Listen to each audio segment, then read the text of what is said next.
पूरे उत्तरी राज्यों में शुरुआती बर्फ नजर आने लगी है। यह दिखा रहा है कि आने वाला वक्त कितना मुश्किल होगा।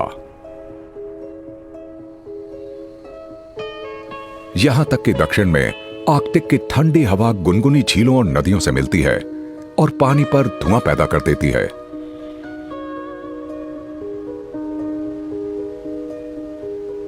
दोपहर तक साउथ कैरोलिना के किनारे पर धुंध छंट गई है।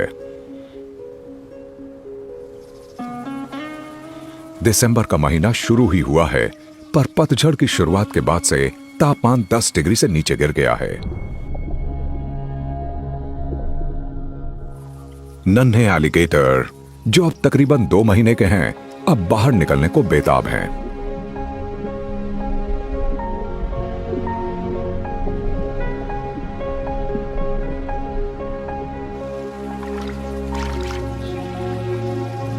अब इतना वक्त नहीं बचा है कि दलदल में दहशत फैलाई जा सके। एक बार ठंडा मौसम शुरू हो जाए तो ये धीमे और सुस्त पड़ जाते हैं। इनके शिकार भी सर्दियों की तैयारी में लगे हुए हैं, जैसे कि मिनोज मछलियों की ये टोली। इन मछलियों की इस छोटी सी टोली ने दलदल का गलत सिरा चुन लिया है। ये नन्हे बच्चे यहां हिलने डुलने वाली हर चीज को अपना निशाना बनाते रहते हैं।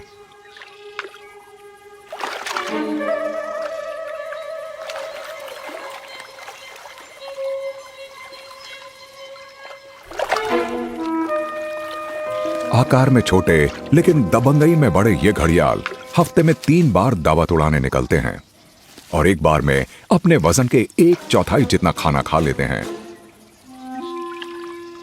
इस टोली की एक सुस्त मादा अपने भाई बहनों के पीछे पीछे जा रही है।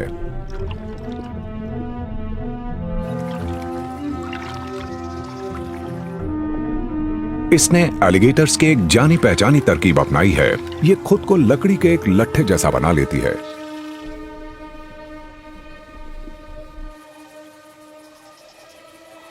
इसके जबड़े पर मौजूद सेंसर इसे पानी में हिलती डुलती मछली की खबर दे देते हैं।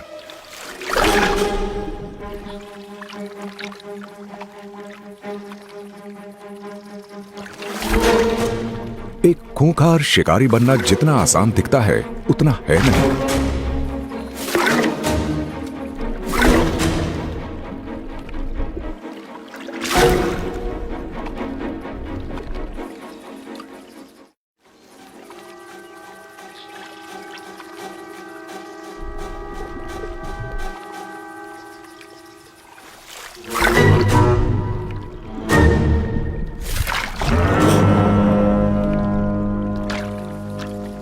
आठवीं बार काम बन गया।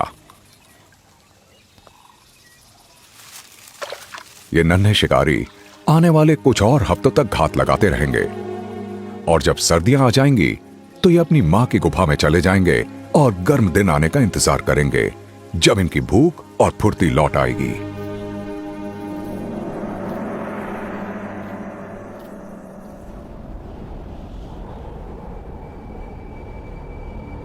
मोंटाना के रॉकी पर्वतों पर ऐसा लग रहा है मानो किसी ने बर्फ का चूरा बिखेर दिया हो।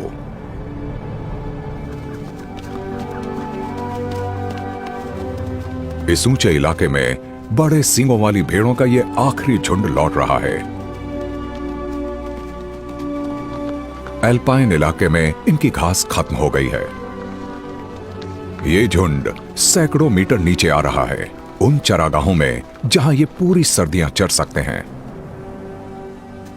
ऐसा लग रहा है जैसे यहां रोजमर्रा की जिंदगी चल रही है, पर साल के सबसे बड़े मुकाबले की उल्टी गिनती शुरू हो गई है। पतझड़ का जुनून, जिसमें जोशीले नर मिलन के लिए लड़ते हैं।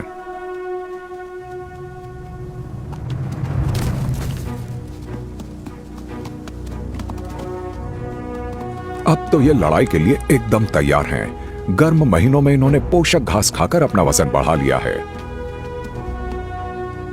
पतझड़ जाते जाते मादाएं मिलन के लिए तैयार हो जाती हैं।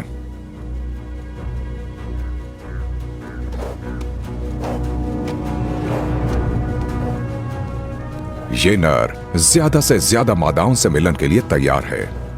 ये भारी भरकम है, तकरीबन 140 किलो का। इसके सींग भी 13 किलो के हैं।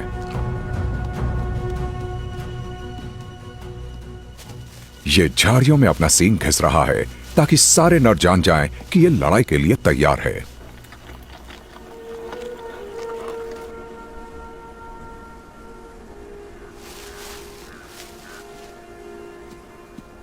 एक और नर चुनौती देता नजर आ रहा है। ये नौजवान है, पर वजन और हथियारों में तकरीबन बराबरी का है।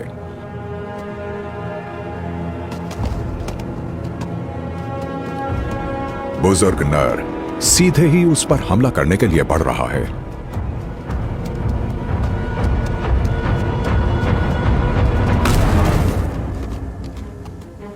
जो पहले पीछे हटेगा वो हार जाएगा। एक दूसरे से नरों की ये लड़ाई घंटों जारी रह सकती है। ये एक दूसरे से 30 किलोमीटर प्रति घंटे की रफ्तार से भिड़ते हैं।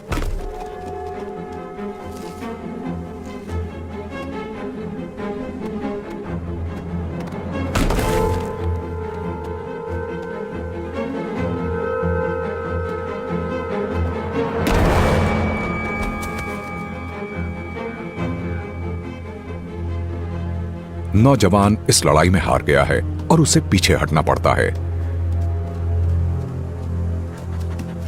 जीतने वाले नर ने बिना देरी किए अपनी मादा से नजदीकी बढ़ा ली है। उसे इस मादा से मिलन करना है। यह इनका हेलो कहने का बेहतरीन तरीका है। पर इस तरह नर पहचान जाता है कि मादा मिलन के लिए तैयार है। मादा के मूत्र में मौजूद केमिकल सिग्नल्स नर को बता देते हैं कि इस मादा को मिलन का इंतजार है। भले ही दूसरे नरों पर इसका दबदबा कायम हो गया हो, पर मादा आसानी से मानने वाली नहीं है।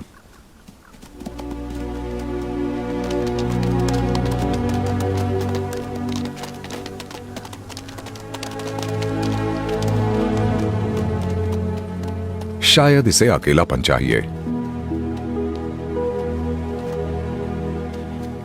कुछ ही सेकंड में मिलन पूरा हो जाता है, लेकिन नर का काम अभी पूरा नहीं हुआ है। उसे दूसरे नरों को खदेड़ना पड़ता है जो उसकी गैर हाजिरी में मादा से मिलन के चक्कर में हैं। पर यह पहाड़ों के इस राजा के काम का एक हिस्सा है।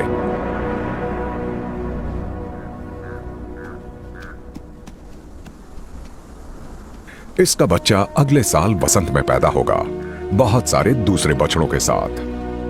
पर अभी वो दिन काफी दूर हैं। सर्दियां बढ़ते ही मिलन की आंच भी कम हो जाती है। अब रॉकीज पर्वतों पर बर्फ की आंधियां चल रही हैं। जल्दी ही नर और मादा अपने अपने रास्ते पर निकल जाएंगे।